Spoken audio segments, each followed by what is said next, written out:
I am going to start with a joke. I only have one. Does anybody know why the chicken crossed the road?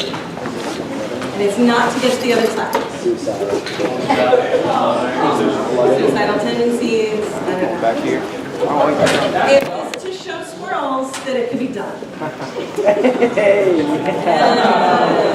is so excited to tell my 9-year-old this. He already there. How many people here noticed all the dead squirrels on the roads last fall and summer? It was crazy. They were everywhere. I was dodging squirrels on the highway. Does anybody know why there was so much squirrel roadkill last fall?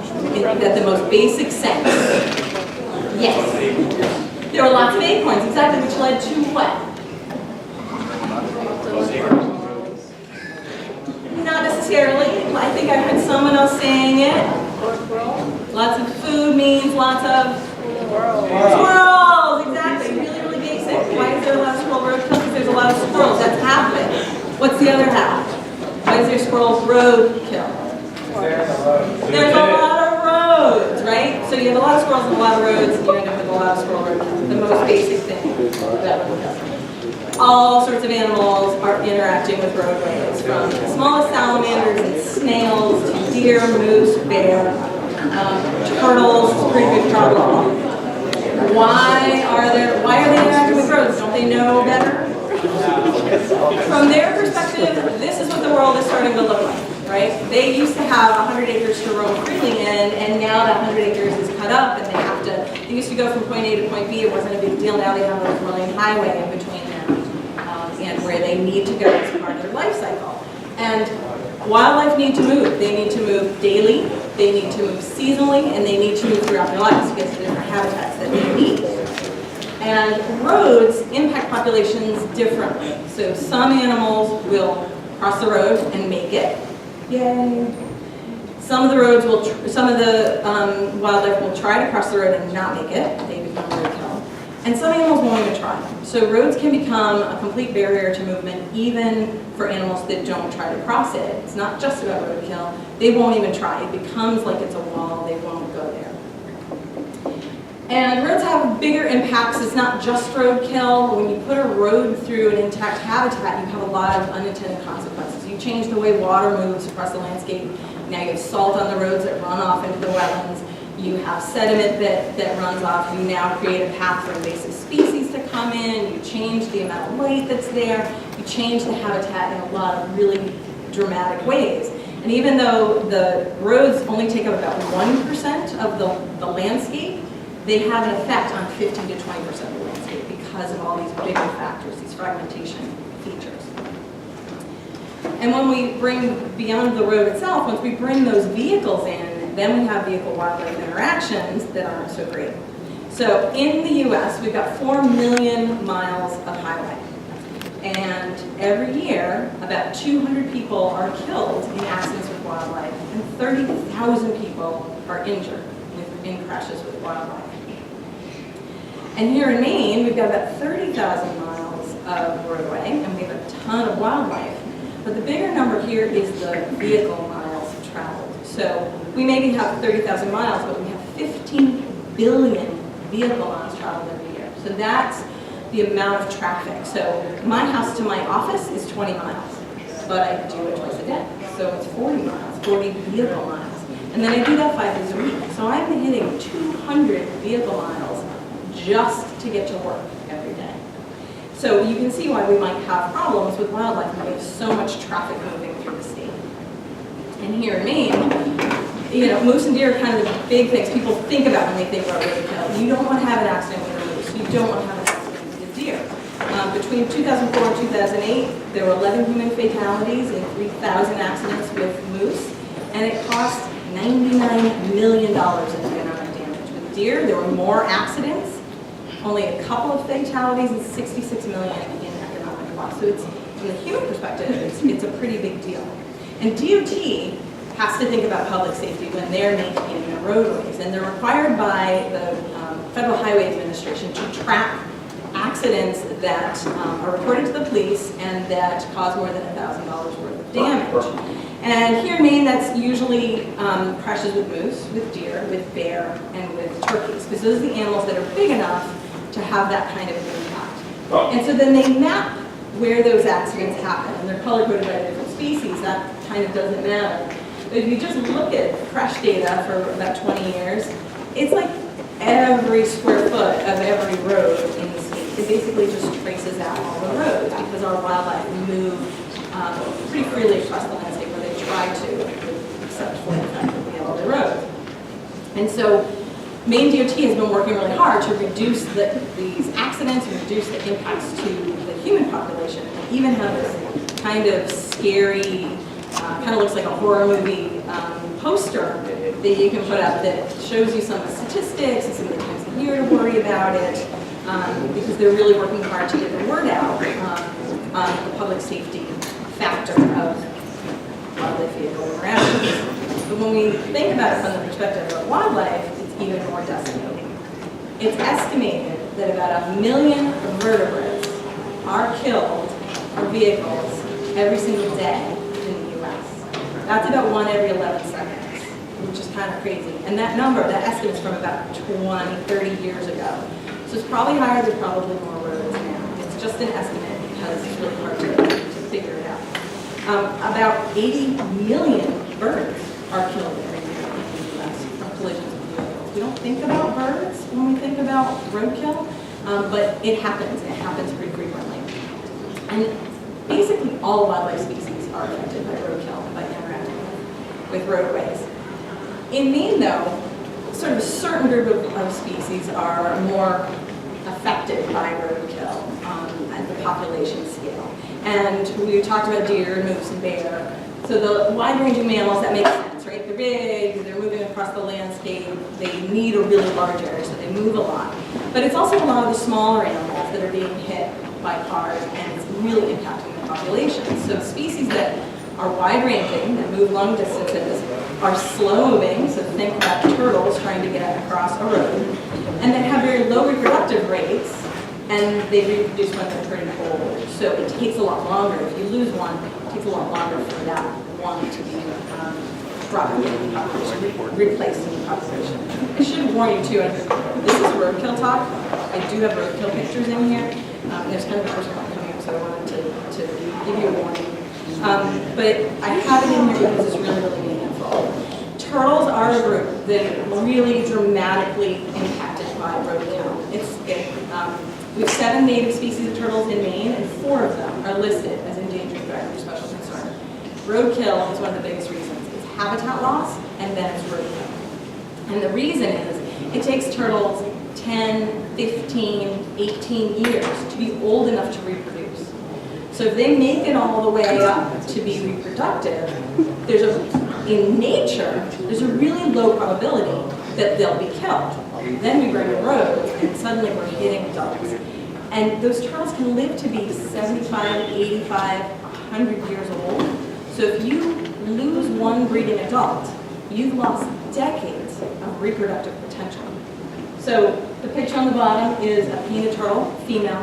She was on her way to go lay her eggs, and she got hit by a car. It's not just about the individual. The picture here is of a Blandings turtle, which is an endangered species in Maine. It was hit and killed by a car. You can see the cracks in her shell, and she was full of eggs. She was on her way to lay those eggs for the next generation. So it's not just about the individual loss of that individual animal. It's about the next generation and the entire population that hit one of these animals. It's estimated that if we have a 1% loss annually in turtle populations in Maine, they will go extinct within 50 years. That population will go extinct because they cannot reproduce fast enough to get back to the peak population going. So, a lot of doom and gloom. I will get to the positive parts of all this. So why do we have this conflict? Why are there so many animals being hit by cars? Well, the reason is that animals need to move, and they need to move, as I said, daily, seasonally, and annually, or throughout their lives. And they need to move for a lot of different reasons. So this guy is, one of the reasons that he's moving around is because he has to find food. So animals need to travel to find food, and throughout the different seasons, they may have different food available. So in spring, maybe there's something over here available. And then later in the summer, a different kind of food is available, and in the fall, something else is available. So they need to move between those different habitats and different pieces of the landscape to survive every year. They also need to move to find breeding and nesting sites. So turtles want a nice, big, sunny, open space that's facing south, that has gravel or sand, so they can dig their nests, and they will travel really far to get to a really prime site. Remember, they can live to be 85 years old, and they can remember where they nested last year and the year before and the year before. And if there's suddenly a road between them and that nest site, they're still going to keep trying to get to that nest site. Vernal pools are another really good way to think about this piece of the movements. So if we ever get less snow and a little more warm rain, the first warm rain at night in the spring is usually what's called a big night, where you get salamanders and frogs and toads all moving. They spend most of the year in the uplands, in the forest. They all move to vernal pools to lay their eggs and to breed. And then they all move back into the woods. Well, that vernal pool may be pretty far away, and they have roads between where they're spending the rest of the year and where they're going to breed. So we have a lot of movements that are necessary just one time a year, but you can use a lot of individuals. Animals also need to move seasonally. So in the summer, they need to be able to find a place to cool off. In the winter, they need to be able to find a place that they can survive through the winter. Winter in Maine is a place that you better have a good place to overwinter in. And finally, animals need to find a safe, protected place where they can rest. So there are a lot of reasons that animals are moving, and they change throughout the seasons, and they change throughout their lives as well. So here's an example of some of the movements. This is actually a Atlantic turtle, an endangered species. This animal was tracked. They actually glue a little radio transmitter on their shell, and then they go out and they search for them. They have these little antennas, and they beat and they find them. And so it started with the red dot there, and each of those dots are the places that this turtle was found. One male produced one season. And you can see the black lines are, the yellow lines are the movements of the turtle, the black lines are the roads. In one season, this turtle crossed about 5 different roads. This turtle could live to be 85 years old. It's going to be crossing a lot of roads in its life. So you can see how we end up with a lot of wildlife interacting with vehicles in a negative way. Another example, another endangered species, this is the black racer, which is a gorgeous snake. It's endangered in Maine. They're really just in southern Maine. Very, very specific habitats, really shrubby kind of habitats. They did the same thing with these guys. They put radios on them, and then they went out and searched for them. All the little black dots are where they were found. Again, the black lines are the roads. The red X's are where they were found dead on the roads. So as you can see, there are a few red X's. There are a lot of black dots in the middle of those roads, but very, very few black dots on the other sides of those roads, because they usually don't survive when they go across those roadways. It's a really big problem for some of our rare species. And this is an example from my former life. I used to work in the endangered species program down in Massachusetts, and this is a spadefoot toad. And they're really hard to find because they spend most of their lives underground in the sand. They might not come up for a couple of years. They come up when they have just the right weather, when it rains in the spring, they'll come up, and go to the breeding sites, and then they go back. They're called spadefoots because they have a spade on their foot, and they corkscrew themselves into the ground, and they just stay there. So it's really hard to find them, really hard to track them. What the biologists do down in Cape Cod, where their populations are the highest, is they do roadkill surveys, because that's the best way to find the most number of these animals to be able to estimate the population. So it can be a really big problem for some of these species. It's not just roadkill. Roads have other issues that they bring in. They can, again, block access to breeding and feeding habitats. Open roadsides can actually be a really dangerous place. If you're a potential prey item, you're very, very vulnerable if you are out on a roadside, because predators can see you a lot better. And then some animals are actually attracted to roadways for nesting. Remember, turtles want a nice, open, sandy spot that's maintained open and sunny. Unfortunately, roadsides are a really prime place for them to be laying their eggs, which is fine if the adult survives, but think about the hatchlings. When they come out, they disperse broadly across the landscape. Same thing goes for snakes. Snakes like to bask on open, sunny spots, a nice dark asphalt, great place to bask. and their automatic response to danger is to freeze. So if a snake hears danger coming, they freeze. So if there's a car coming on the road, instead of moving out of the way, they think that they could just be camouflaged. So a lot of them snakes are dead. So it's kind of obvious the worst roads are the busiest roads, the biggest roads that have the most traffic, the highest speeds. And the less busy road is, the lower your likelihood of roadkill. Also, where those roads are makes a big difference. When you have a road that cuts through habitat, so on the top there you can see the stream that cuts through from north to south, top to bottom. The road cuts right through it.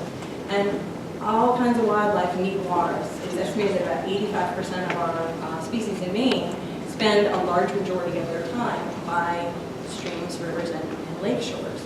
So they often will use what's called the Riparian Corridor as movement corridors. And so when we build a road right over it, we have a higher probability of eating a lot of wildlife. We also, historically, as humans, our movement patterns are along streams and roads as well. So what started out as trails along streams become roads along streams. And so we have, again, that close interaction where there's high concentrations of wildlife and high concentrations of cars. And even what looks like a very low probability of mortality road can have really big impacts if it is right in the heart of the habitat for these species. This is a wood turtle, and they really, really use streams as the core of their habitat, and they move up and down them, and they move out from the sides of the stream and come back to it. And even though this looks like a really low-used road, we have wood turtle mortality along it because it's right smack dab in the middle of their habitat. And there are a lot of turtles right there, so it doesn't take much. So that's all the doom and gloom part. So now I'm going to get into the, what can we do about it? So there are things that we can do. There are people looking all over the world at the issue of roadkill and how to address it. But the first thing you have to do with any problem is understand what the problem is. You need to know where the worst sites are and then what your options are to alleviate the problem. So Maine Audobon, with a bunch of partners, has been doing a lot of work over a number of years to try to assess where these high mortality areas are. We work with Inland Fisheries and Wildlife, we work with DOT to try to do surveys and try and figure out where these spots are. And there are two big pieces that anyone can get involved in. We use citizen scientists to help us.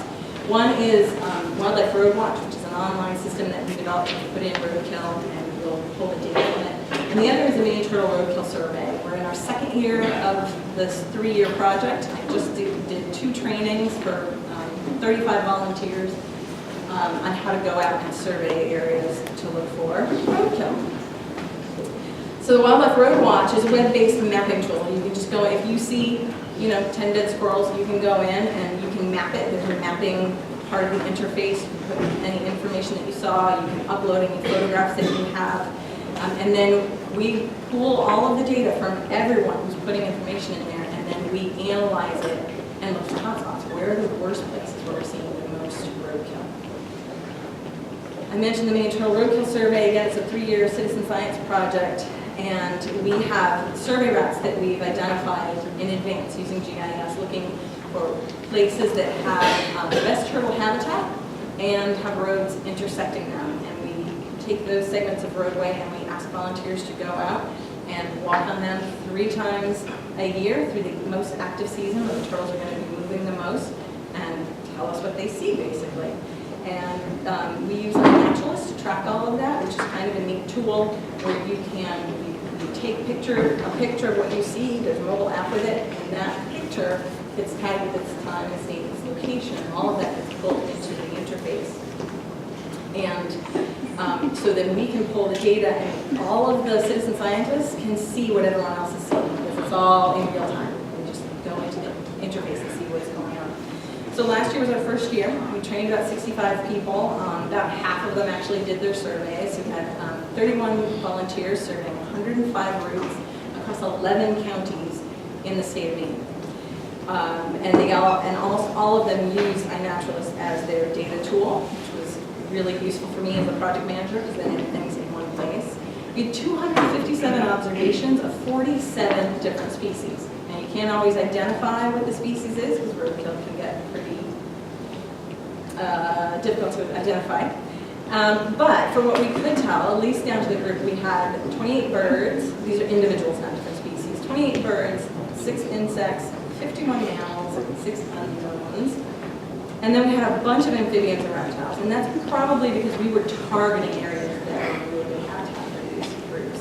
We had 99 turtles that were found. 2 of them are endangered species, the Blanding's turtle and the box turtle. 3 mussel turtles, which we really don't see very often. 28 snappers, but mostly it was painted turtles, 50 painted turtles. And about 20 nest sites. There were people who actually went out doing their surveys looking for roadkill, and they found turtles nesting on the side of the road. Or they found nests that had been predated and you can tell what they were. So, once we sort of figure out where the problem areas are, then what do you do? So that's great to know that this is a really terrible place, but what do you do about it? So the next step is to analyze what your situation is, like why is that a problem, and what can you do about it at the site. So we start looking at places where there could be safe passage, right? So we think about what other ways what else crosses roads, and we have a lot of culverts in the state. We've got around 30,000 culverts in the state to pass water through roadways. But if they're appropriately sized, they could do more than just pass water. They could pass fish, would be really nice. We want fish to be able to get through the roads, which probably isn't going to happen with the one over on the right, unless the fish can jump really, really far and swim in really shallow water. But if they're rightly sized and structured, then they can just be pathways for all wildlife moving up and downstream. The one in the middle and the bottom there, fish can get through there, the banks on the sides, wildlife can walk through, and nobody has to go up and over the road. So you can replace undersized culverts, which can be pretty expensive, but you can also sort of retrofit ones that are already there by putting passage in them. And so a project that we did about 5 years ago, we went out with a trainer from the West Coast who had developed this system, and we evaluated some of these culverts all over the state to see what's the potential for passing wildlife through these crossings. And we looked at all kinds of different crossings. There were little tiny culverts, there were big bridges, there were things you could hardly even tell that there was something there, except your feet would get wet when you were near it. And unfortunately, we found some fatal flaws with the majority of the crossing structures that we looked at. And those fatal flaws include, this looks nice and big and wide, but unless you're a strong swimmer, you're probably not going to want to use this. If you don't like to get your feet wet, this is not an option for you, and you are probably going to go up and over the road. If you are big, you can't get through some of these small culverts. You're going to have to go up and over the road. And if you're small, you might not want to go through this because you're a prey item, and you don't want to go through a long, dark tunnel that you don't know what's inside it or on the other side. So a lot of species won't use something that is the right size, but it's long and dark. And finally, this looks like a great big crossing structure. Anything could get through there until you start looking at the riprap on the sides. If you think about deer and little tiny feet trying to walk through that, or if you think about little hatchling turtles that are like the size of $50, if you start thinking about snakes and any animals that are small and can't navigate through this, they're going to stay in the more natural habitat and then cross the road where they can. But you can do something about even these existing problem areas. You can build a walkway through that riprap. It's not that hard. You just build a flat surface and pack it in, and you can create basically a bench for them. You can build a bench inside a crossing structure. You can build this bank, this walkway that critters that don't like to get their feet wet can use to move through. And you can even hang these metal on the insides of culverts. You can hang these walkways, and wildlife will actually use them to move through an area.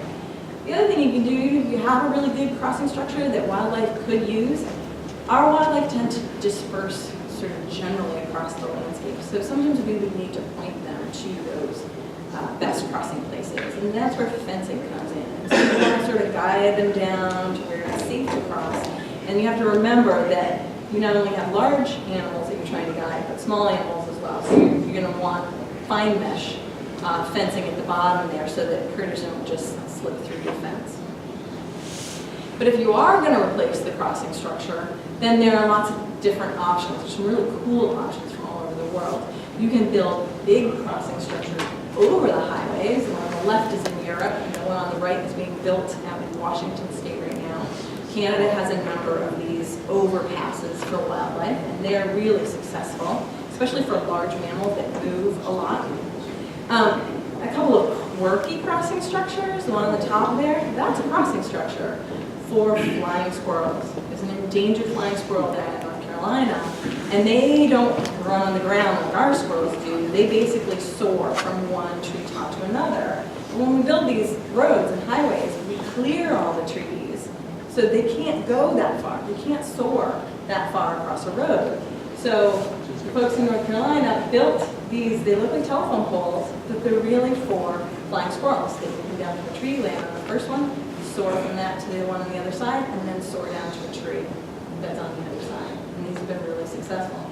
On the bottom is these famous red crabs on Christmas Island in the Pacific. And they're a terrestrial crab, and there's thousands of them on this island. And every year, they go down to the ocean to lay their eggs, and they just cover the island. And they cause accidents, and lots of them get killed, and there's shells, puncture tires. There's a really big problem. So they built a crossing structure for these crabs. And again, it's both wildlife safety and public safety. And if you notice, there's fencing along this, again, to funnel them towards this crossing structure that's going to help them get safely across the road. And then someone sent me this picture. There was some guy in Washington who was sick of seeing squirrels get hit outside his office window, and so he built this little bridge for them. And people in the town, it was 1963, I think he's died since then, but people in the town maintain it, and they keep it open, and they have like a big squirrel festival every year. So there is lots that can be done, even just by private citizens. But DOT can do a lot, and you want to make sure that your crossing structure is appropriately sized and placed. You need it big enough for moose to get through if you want moose to get through it. We found, a lot of research has found that birds will go through crossing structures only if they're big enough for them to fully extend their wings. So even if they could walk through, they're not gonna. If they can't get their wings out, they won't go through it. But what the structure is depends on who it is you're trying to get across the road. Some species are really particular. So salamanders will cross roads. Again, you have these big migration times in the spring. But they don't want to go in a long, dark tunnel. They need light coming through. And so you can build these crossing structures for salamanders, and you just put a grate in the top so sunlight can get through, and they will actually use it, and you can make a huge difference for these populations. Again, if you want large mammals to move through the system, you need to have a large enough crossing structure. And then again, we have our old wood turtle. They don't need anything particularly special. They just want the stream to look like a stream, and they will just use it as they normally do. So again, those undersized culverts don't help, but this nice bridge that has just the natural stream and the natural stream banks will work perfectly well for them. And that's the perfect example of the other piece of my job, which is aquatic habitat connectivity, where we work with towns and with DOT to upsize these undersized culverts and perched culverts.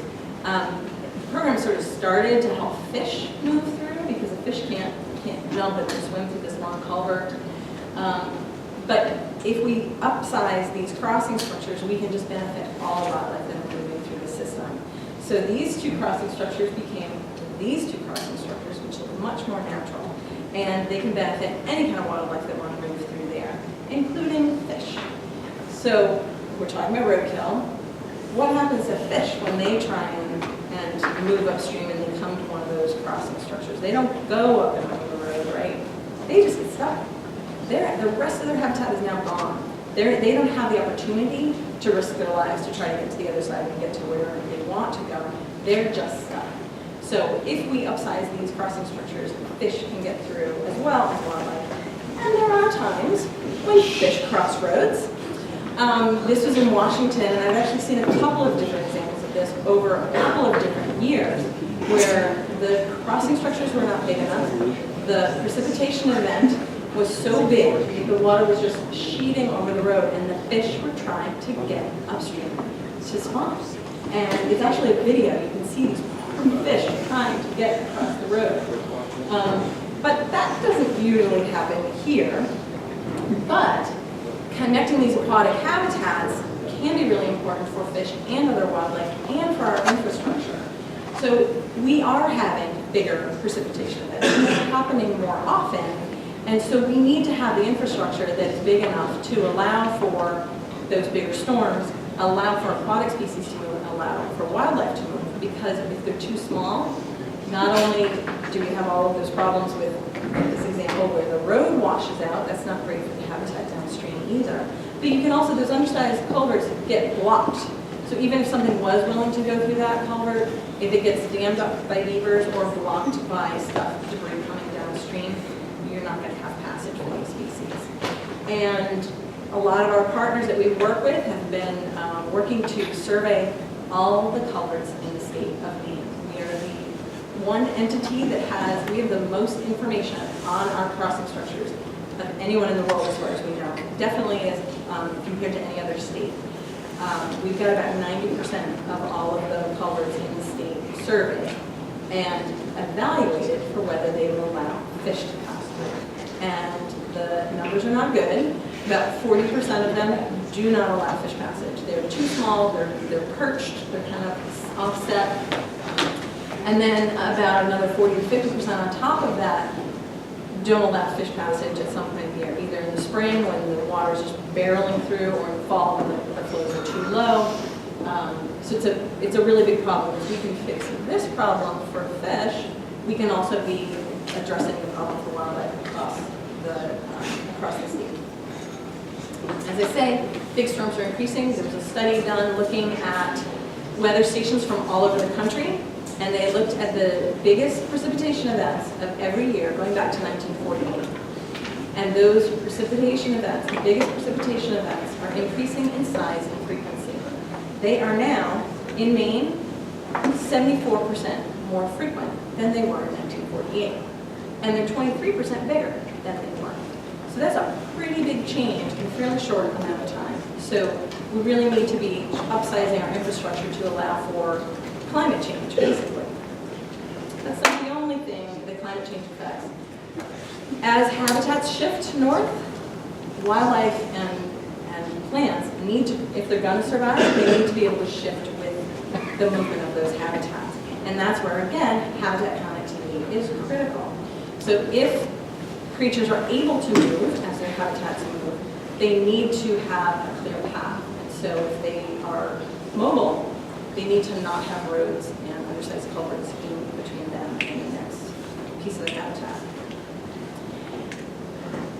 Cautionary tale. So I went to the New England Transportation and Wildlife Conference, which is what it sounds like, a bunch of DOTs and a bunch of wildlife biologists getting together for 3 days, which is really, really cool, talking about all of these kinds of issues. And there was a PhD student from Ohio who had looked at this new road that was being put in. And when it was being proposed, a lot of people said, well, wait, there's a lot of wildlife that moved through that area. And they said, oh, don't worry about it. We'll put in a crossing structure so they can still get across the road safely. But they didn't do surveys to see where the wildlife were moving across this stretch. And so they put in the crossing structure where those two lines are, because that was where water would go underneath this roadway. So they put in this nice big crossing structure so that the wildlife could move through there as well. But they didn't think about what the wildlife was really doing. So the purple and the blue are the wetlands. The yellow is agriculture. You can just ignore that. So it was salamanders, turtles, frogs, toads, and snakes. And they were trying in the spring to get down to these wetlands. The wetlands were all on the other side of the road, except up at the top where there's blue on either side. That's where the crossing structure is. So if wildlife came down, they would hit a wetland. They don't need to cross the road. They've got a wetland. All of those other arrows is where all the wildlife moved. They were trying to get to the wetlands on the other side. And down here at the bottom, this is where the crossing structure was. 62% of the animals were being killed down there. And they didn't find a single animal going through that crossing structure because they had wetlands on one side. They didn't need to. So you need to do your, and that crossing structure costs them a lot of money. So you really need to do your homework before you spend a ton of money on this kind of stuff. And this was the crossing structure they made for amphibians, which If I were a little frog, I would not go down that long, dark tunnel. You can't see light at the other end, and again, they found no animals using these structures. And even some of these great big crossing structures that will let fish pass and let storms pass, from the perspective of wildlife, where this crossing structure now is, used to be a tiny little culvert. So it's really good that they replaced it. But they had to clear all the trees in the area in order to put that in. So wildlife, again, will be vulnerable to predation if they go out to these open areas. And so there are a couple of other studies where they put turtle crossings in, but they had to clear a lot of trees, and where they had a lot of turtles getting hit. Now they don't have any turtles moving through there because they won't even go into that open area. So you need to be thinking ahead with some of these things as you're putting the crossing structures. The other thing with our wildlife is we don't have wildlife that follow a migration path and they always go here, so we know we can put a crossing structure in and they'll use it. Think about squirrels. Think about how they move. They just go, and then they turn around, and then they come back. There's diffuse dispersion of our wildlife across the landscape. So some of the other things you can do is signs. You've all seen the deer crossing signs, the moose crossing signs. Research has shown that if you have a sign up and it's up all the time, people don't notice it anymore. It just becomes part of the landscape. So DOTs have gotten creative of putting up flashing signs. This is up in Rangeling, and there's a little motion detector at the top. When they detect a car coming, it starts flashing, and so drivers notice it more. Or they use unusual crossing signs. I don't know how many times I've seen a turtle and goose crossing sign or duck crossing sign. Might catch your eye.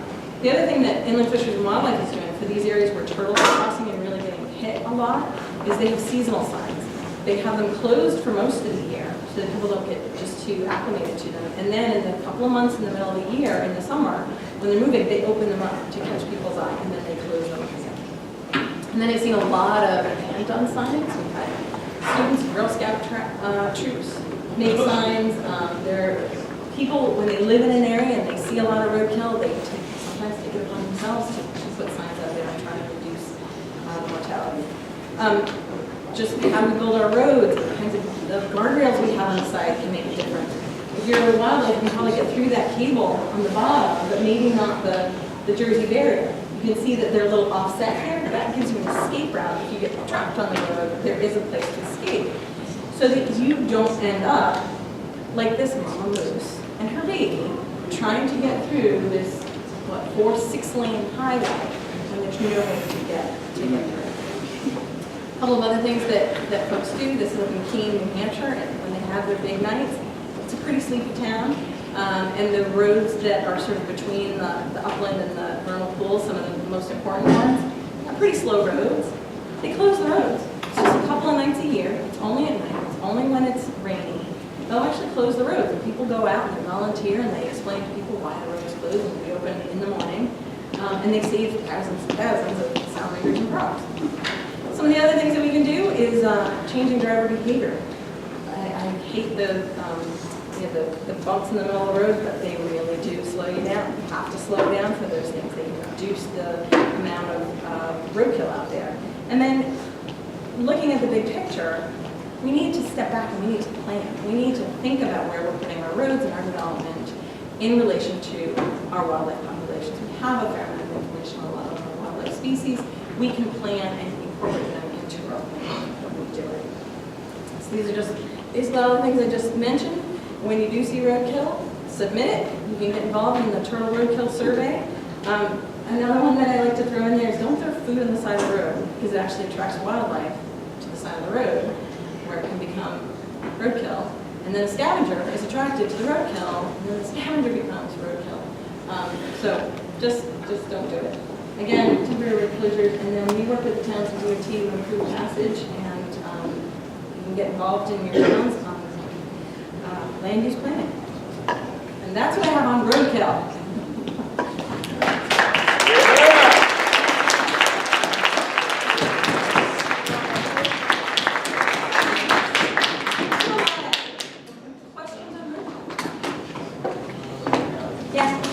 Do trains encounter the same issues with, I guess, track kill? Yeah, they do, and they have that same issue with being attracted to turtles and other animals like that because they have the sandy ballast on the sides, so a lot of turtles will come up. They also, if you think about the small critters, if they end up between the tracks, they can get trapped in there as well. So you do have that being an issue. There's not nearly as many train tracks across the country as there used to be compared to the number of roads, but it's the same issue with them. Yeah. Any other questions? Oh, this is roadkill. I should have roadkill. Can I eat roadkill? You can. There are, in Maine, you know, I should get the information on this. There are laws about not wasting wildlife. You do have to, I would recommend talking to IFNW, and also making sure you know how fresh it is. Yeah. What do you guys do with the roadkill? Who takes care of it? So big wildlife on the side of the road. The deer, the bear, the moose, all of that. What about the squirrels? Squirrels, the scavengers take care of it. When we do our turtle roadkill surveys, we actually recommend that the surveyors, if it is safe for them to do so, and they're not terribly squeamish about it, to move it off the side of the road so that it doesn't attract scavengers, who will then become roadkill. But for the most part, scavengers do a pretty good job of cleaning stuff up. Over time, the larger stuff does get pulled by DOT. Yep. Have you read the book Make Way for Ducklings? I have, and in fact I have a horrible video of a mama duck taking her little ducklings across a 6-lane highway. Right. And all the traffic stopping. It's kind of horrifying. But. Wait, so the traffic did stop for the... Well, it's a public safety video that was put out, I think it was Minnesota or Wisconsin, and the public safety message was, don't stop. Yeah, it is kind of scary to just Yeah. be dead stopped on the highway. Yeah, and in this little video, it shows all these cars slowing down and stopping and swerving, and all the other cars almost, you know, you can count like 12 accidents that almost happen in like the 20 seconds of this video. And the police chief is like, awful as it sounds, Just keep going. don't stop. So our goal is to make it so that doesn't happen, so that they're not there in the first place. Anybody else? Thank you very much. All right, let's